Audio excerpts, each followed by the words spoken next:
记者综合报道。再来看台海无平静，国防部昨发布发现2只罗西亚的护卫舰，驶经过咱国的东部海域。国军强调讲，全程拢有掌握，咱的军机、军舰、各飞弹系统嘛拢有做准备要来应用。学者也是分析指出讲，罗西亚应该是展现中国罗西亚战略同盟，反制美国军舰航行台海。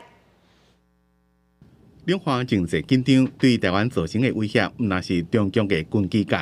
有渔民伫切看到宜兰东吴外海26海里的所在，敢若是有2台俄罗斯级的舰艇。国防部证实有侦测2台俄罗斯级的护卫舰由南向北航经过咱东部海峡，自苏俄外海向东南方向脱离咱应变区。因为俄国的舰艇出现伫咱东部海峡，真罕见。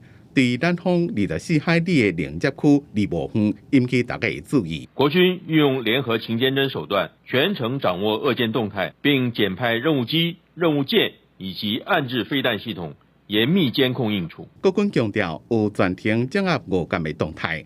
学者分析，俄国太平洋舰队参加印尼的科莫多多国海军演习，伫结束了向北登记。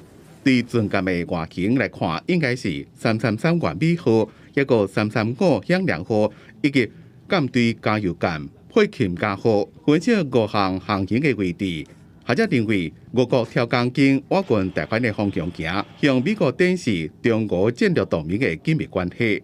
互外界担心中国俄罗斯的舰艇未来是不是联手行过台湾海峡？这不能排除哦。不过我想，俄罗斯海军它参与的这个频率会比较少一些哦，因为俄国太平洋舰队的实力是比较弱一些的。美国的这个海岸防卫队的史崔顿号这个巡防舰哦，在穿越台湾海峡，而且是低速通行的情况之下，俄国军舰就配合这个中共的一个诉求，来采取这样的航路。另外，国防部2倍发布总共侦测强机11台次，其中BZK-005无人机飞过中线，无侦测无人侦测机19反舰直升机侵了咱西南空域。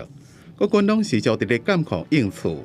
越南海军是举行航舰失手多工级别飞弹巡航舰、第2台量产舰、护港军舰的交舰，来强化区域的防空能力。